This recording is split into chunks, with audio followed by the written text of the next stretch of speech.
Boston Celtics get a blowout win, their third straight 20-plus point win. Jaylen Brown was amazing, and it's the type of shots that he was getting that made the difference. I'll talk all about it right now on the Locked On Celtics podcast. Be ever ready. Recognize the city of champs. Boston, baby, we do what you can't. Locked on number 18, Tatum and Brown, J-team, step back. We gon' wet that and slay teams. Of course, the Celtics, who else could it be? Screaming like KG with the Larry O.B. Karalis above average, assessing the team status. Best daily pod, no cap, salary matching. Clutch like Bird the DJ, keep John on replay. Prime time, dapping up the truth on the sideline. Raining J's, how it started, raising banners, how we finished. Locked on Celtics pod, home of the winners. B. Hey, welcome back to the Locked On Celtics podcast right here on the Locked On Podcast Network, where it's your team every day, and I'm here for you every day with a free, fresh podcast drop directly to your device. If you are a subscriber, so make sure you're subscribed wherever you get your podcast. Show exists on every podcasting app, so just hit subscribe, and you'll get the show every day, Monday through Friday, plus some bonus podcasts when necessary. The show is also on YouTube. Make sure you're joining me on YouTube. And you will see that I am at the Garden in a back room since the game has switched over to the ice. The arena switched over to the ice. The Celtics on the road. They go to Washington. They go to Milwaukee. Thursday night's the big night. Tuesday night's going to be the Washington game, where I'm sure Jayson Tatum, who missed this game, is going to have a big night playing up against his good friend Bradley Beal. Today's show is brought to you by PrizePicks.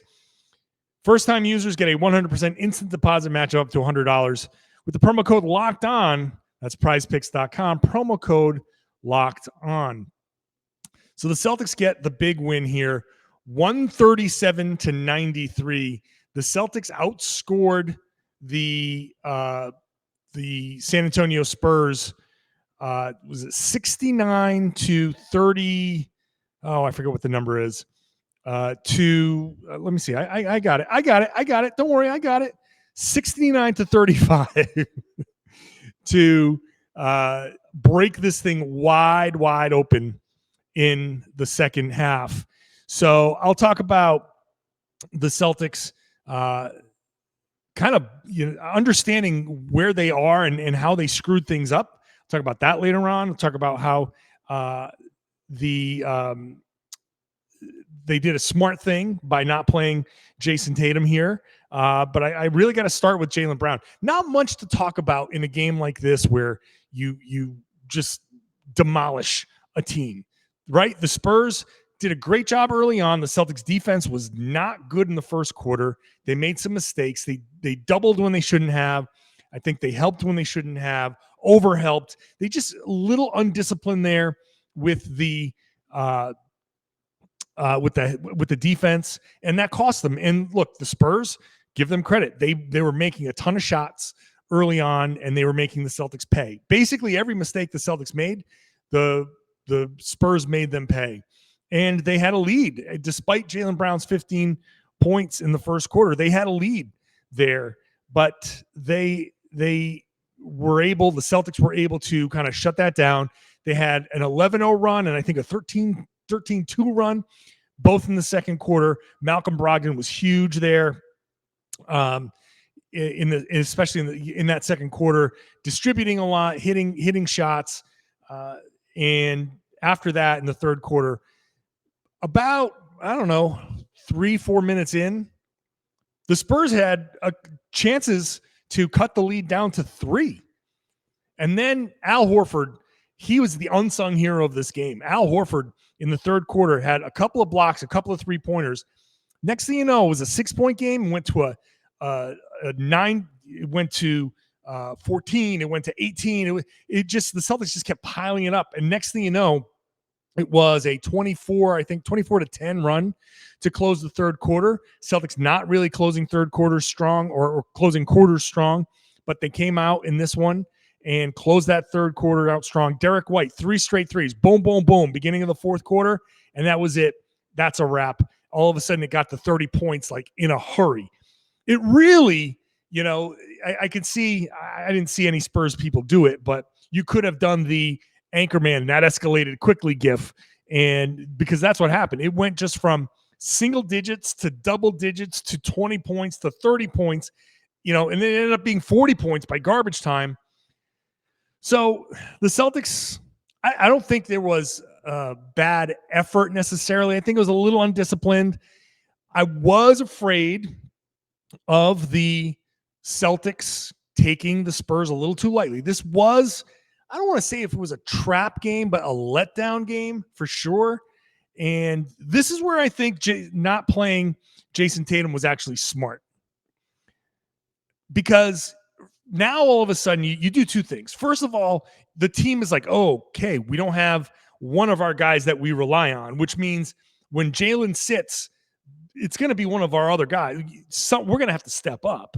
So any sort of feeling like, well, we might be able to coast, or even if Jayson Tatum was playing and he wasn't feeling it, he goes through the motions. This could have been like a Houston game. Remember the Houston game where Jaylen was awesome in the Houston game and Jayson was kind of and the team followed Jason's lead.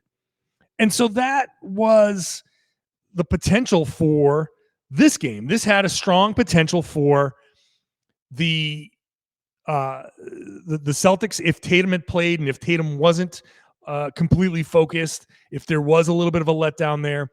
If that was the case, then there was a risk of, we saw the Spurs in the first quarter put up 32 points.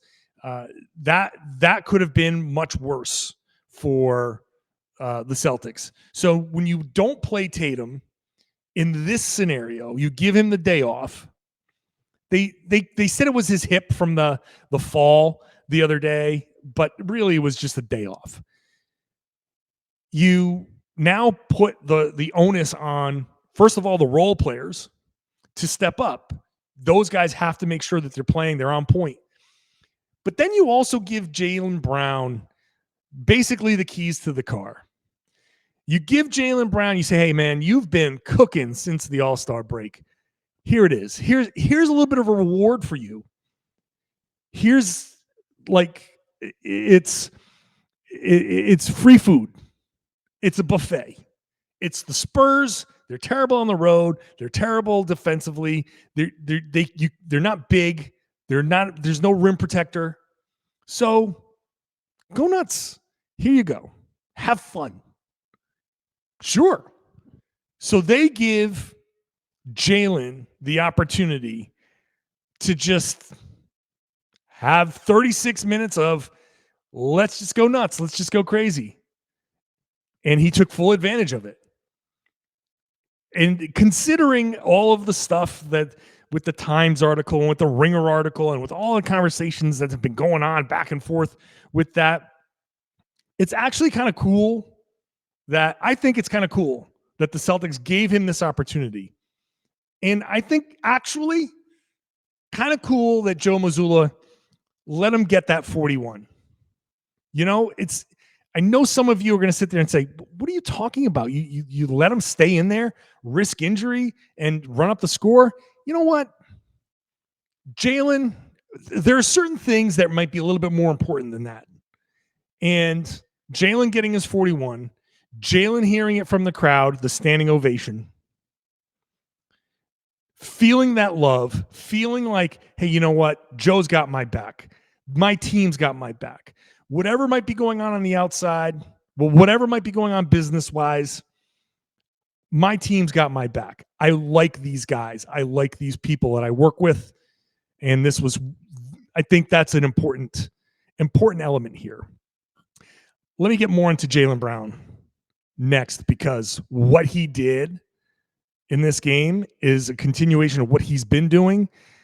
9th in the NBA since the All-Star break in scoring. And that's not all. I'll talk about more of what Jaylen Brown's been doing here next. First, I got to talk to you about PrizePicks. This show brought to you by PrizePicks, and it's super cool daily fantasy sports, but not the daily fantasy sports that a lot of people, if you've been around long enough, you hear daily fantasy sports and you're like, oh, fixed. I have no shot. But not with PrizePicks. PrizePicks is just you It's their projections. You pick 2 to 6 players, you make your projections more or less, you can win up to 25 times your money. There's no competing against other people. And you can pick from anything. You're watching the March Madness, you're watching the women's March Madness, you can pick from there. These NBA games, Major League Baseball is coming back, you can pick from that. You can pick from European basketball if you want. You can pick from cricket if you want. It's all there. And you can make your picks in 60 seconds or less. Super easy, safe, fast withdrawals. You don't have to worry about anything but getting those projections right. It's currently operational in over 30 states in Canada. So download the PrizePicks app or go to prizepicks.com to sign up and play daily fantasy sports. If you're a first-time user, you can get a 100% instant deposit match of up to $100 with the promo code LOCKEDON. If you deposit $100, PrizePicks will give you $100. Very simple, right? You get it. You deposit $50, PrizePicks gives you $50. You have to enter the promo code LOCKEDON at sign-up for an instant deposit match of up to $100. Thanks for making Locked On Celtics your first listen every day. Make Locked On NBA your second listen every day. I generally host on Wednesdays with Jake Madison of Locked On Pelicans, although Celtics play on Tuesday night, so maybe not this week. But it's a great show. It has the whole league covered, and it's fun. Listen to the show. Check it out wherever you get your podcasts. Jaylen Brown was spectacular in this game. Amazingly cool moment. So he scores his 41st point. He comes out of the game. And all of a sudden you start to see people rise up from their seats. And you say, oh, wow. This is a standing ovation. People are really, all of a sudden, everybody starts, Paul Pierce on the sideline, egging people on, waving his arms, getting people to appreciate what they just saw from Jaylen Brown. Because Jaylen Brown just put on a show. 41 points on 18 of 29 shooting. 2 of 10 from 3. Not a good shooting night from 3. He's just not shot well from 3 all season long. But that means he was 16 of 19 from 2. And that is just an amazing night for him, because that's the exact type of basketball you want to see from Jaylen Brown, from everybody.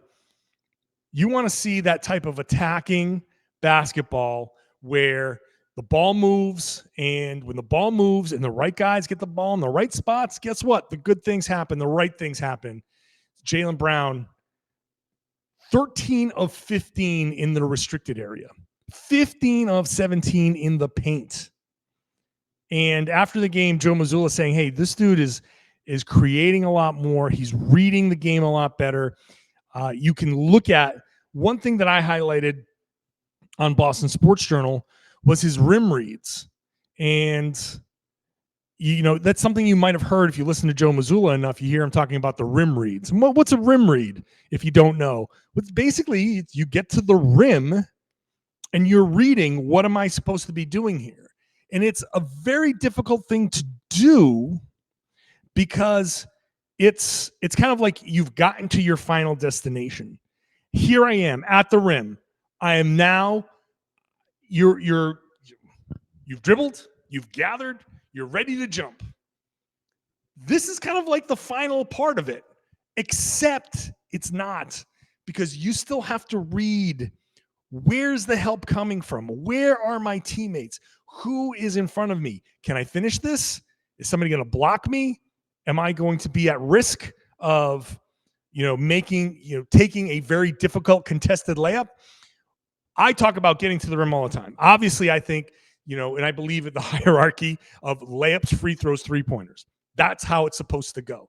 However, if it's a very tightly contested layup, the odds of those tend to go down. And the odds of the corner three is so valuable that those reads at the rim where you can kick it out to the corner for an open three-pointer, that is better statistically than trying to force a shot at the rim through contact, through a few people. And Jaylen, if you remember back to the beginning, and you hear the stories. Marcus Smart I think he was in the Ringer story. He's told the story a bunch of times where he's telling Jaylen Brown to slow down in his rookie year, his second year, telling him to slow down, and he just kept going. And he's like, "Why aren't you slowing down?" And Jaylen would say, "Well, the defender hears you say slow down, so he thinks I'm going to slow down, so I'm going to speed up." And Marcus is like, "No, that's not how it's supposed to go." Now, this is such a different Jaylen Brown, playing under so much more control. The rim reads that weren't there at all, now he's making better ones. And it's not 100% perfect, but he's getting there. The one that he made to Malcolm Brogden, it's the second quarter. Marcus Smart has waved Malcolm Brogdon from one corner to the other because here comes Jaylen Brown down. They're running their signature backdoor cut play, and it works. Jaylen gets the ball, and then he goes up. It's a tightly contested shot. He could have gone up on the other side.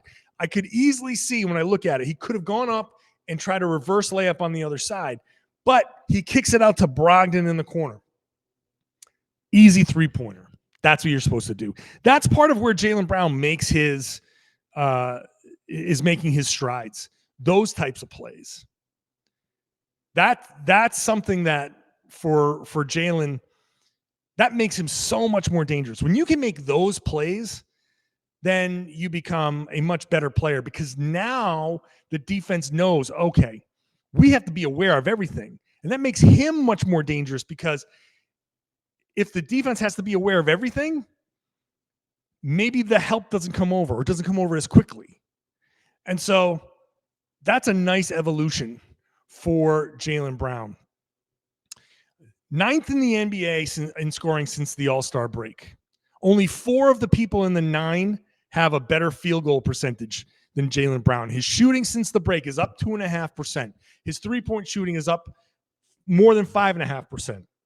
He's added 2 more points per game over that 15 games. He's gone from a plus 3.6 to a plus 5.2 because he's turning the ball over a little bit less. He's forcing more turnovers by getting a couple, the steals have gone up a little bit.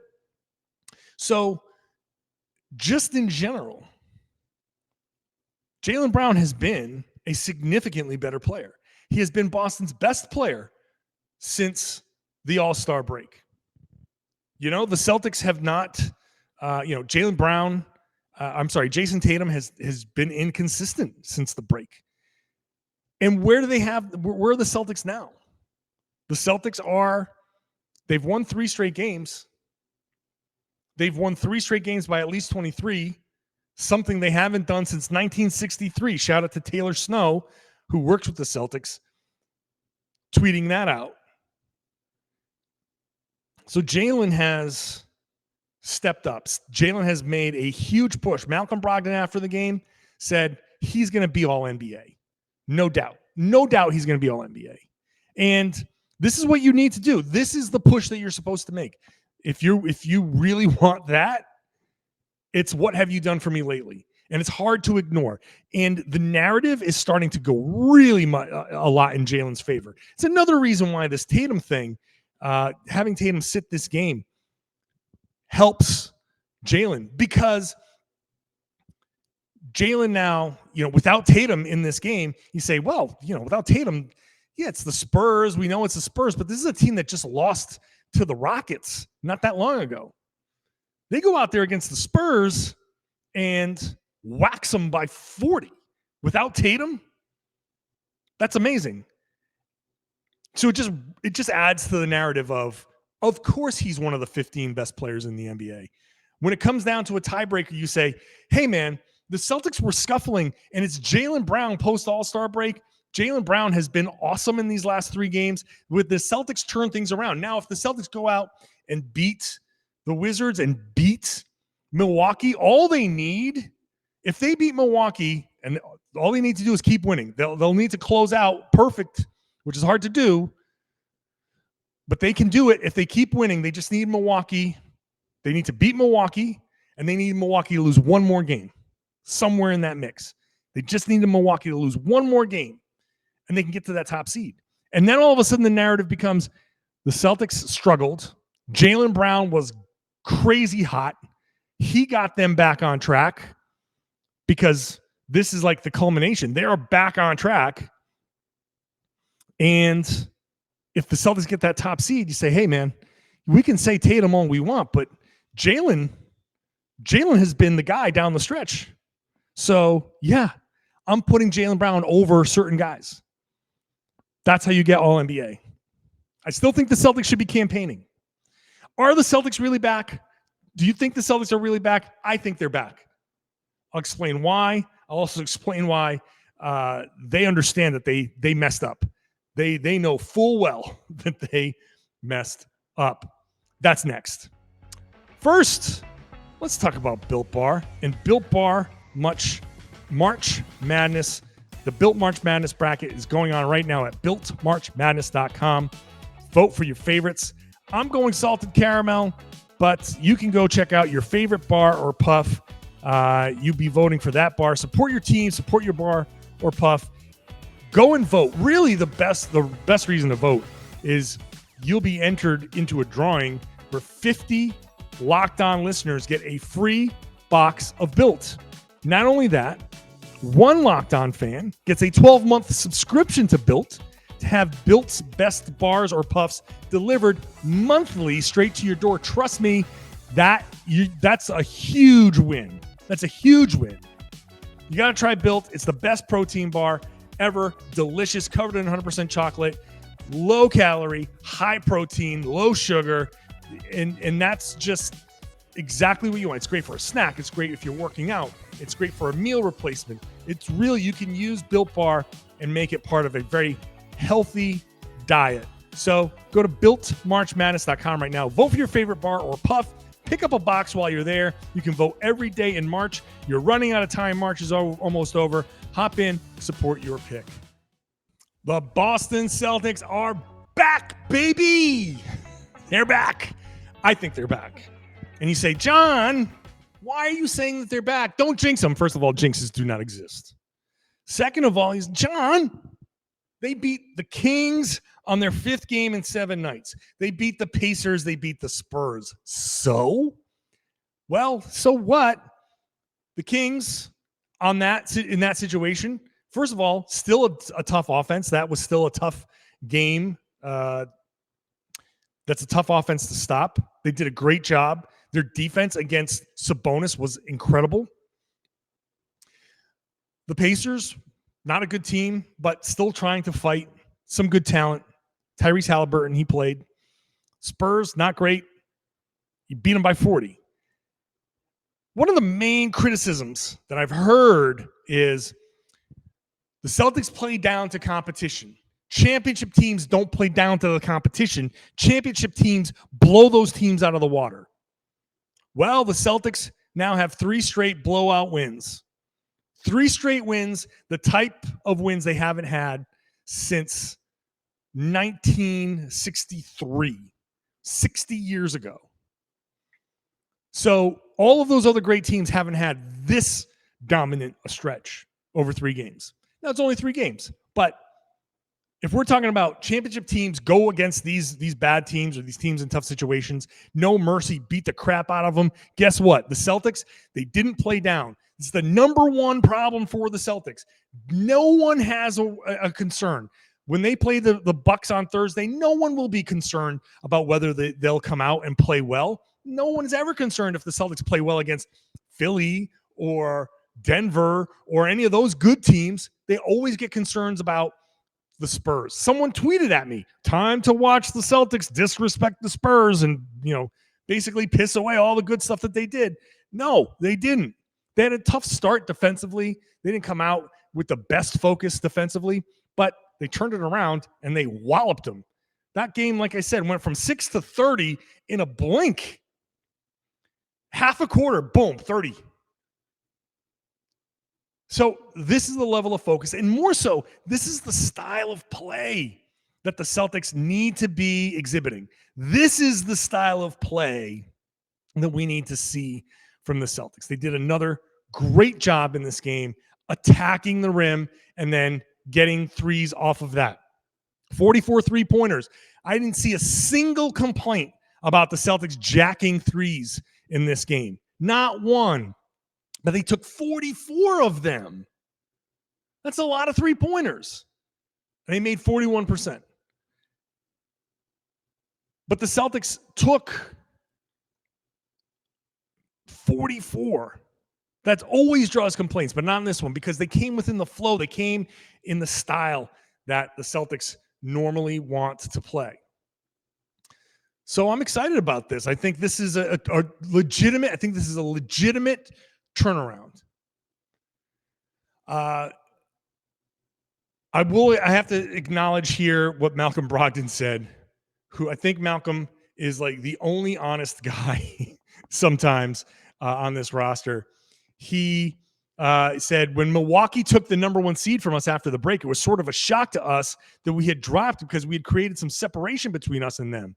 That's something we want. We want the number 1 seed. I think this team understands the importance of having home court advantage in the playoffs. So that's something we're going after.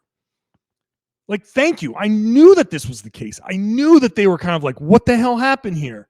And it's nice that Brogden articulated it. They know they screwed up. That's why they're playing like this now. They know that they were like, oh my God, we blew it. We biffed it. We probably screwed ourselves over here. I asked him afterwards if this would be a harsh lesson. He kind of backed off, but I think it is. Now, the 2nd seed is not the worst thing in the world. And I still want the number 1 seed. I still think it just makes sense to have the easiest road. And against Milwaukee, why not have home court?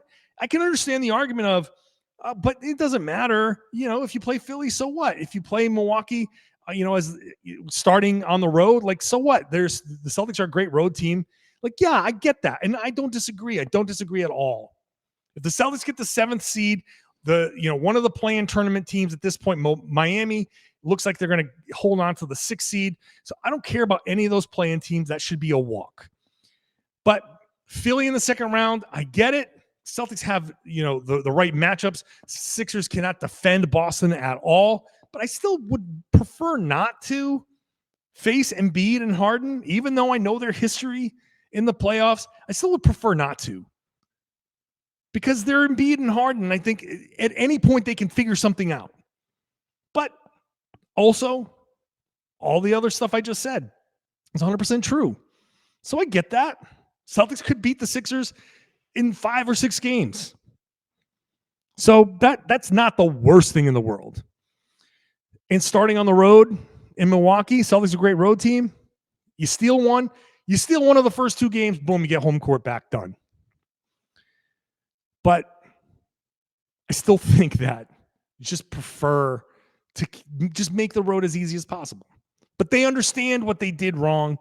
They understand it because now they're playing so much better. They get it. They're like, oh, crap. We have to play like this to win. I hope the message is getting through. Very obvious, guys. You play great. You play that style of offense. You win. You get away from that style of offense, you lose. You get back to it, you win. The Celtics are an offense-first team. Their defense flows off their offense. So hopefully they get that message. Quickly, just to acknowledge some of the other guys who had big games. Al Horford, I think, turned the game around. I said that earlier. In the 3rd quarter, the Spurs were still kind of in it. He had a couple of block shots, couple of 3-pointers. Boom, that turned the game around. Derek White, I thought, was really good. Again, like I said, his 3-3-pointers at the beginning of the 4th quarter were the nails in the coffin. Robert Williams comes in again, was great. Great defensively, a nice outlet. He even had like a post move in there. That was good to see. Brogden, 20 points, 9 assists. The Celtics turned a deficit in the 1st quarter to a 10-point halftime lead. Brogden was huge in the 2nd quarter, 14 points in the 2nd quarter. He had 9 assists overall in the game. 6 of them came in the first half. So that's when he did most of his damage. So I thought he had a really good game. Marcus Smart got tossed. I have to acknowledge that Marcus Smart got tossed. Apparently, the pool report afterwards, the official said he directed some obscenity. He said something I didn't see the replay. Whatever. I thought that was a quick technical. So I don't know. Marcus came off the floor and was like, I didn't say nothing. He didn't talk after the game. He left. So we didn't get his side of the story. He might have saved himself a little bit. He was supposed to talk to the media, but I think he might have said, you know what? I don't want to spend $35,000 to talk to the media. So I'm going to go home. I'm going to cool off, or I'm going to get on the team plane. I'm going to cool off. So, I mean, I kind of can't blame him for that. So, hey, but overall, a nice job. I thought Marcus had a decent game. The ejection, I thought, like I said, a little quick on the trigger from the officials. So we'll see. I don't know if any of that stuff will get rescinded from Marcus Smart. All right, that's it. I'll get back to another podcast tomorrow. This is the Monday podcast. So I'm here Monday through Friday. So make sure you're subscribed. Hope you enjoyed the show enough to subscribe. Watch the show on YouTube. Ring the bell there so you get notified when I drop new videos. This is also Monday through Friday. It's basically the video version of the audio podcast. Whichever one you prefer, subscribe to that. Hop in the comment section on the YouTube page. There's a lot of great Celtics fans in there. There's a lot of great conversation. Even if you're listening to the audio, you can hop into the comment section on the YouTube page and engage in that conversation. You can do that as well. And I would love it if you shared the podcast and you told everybody that you know that they should be listening to and watching the Locked On Celtics podcast right here in the Locked On Podcast Network. Your team every day.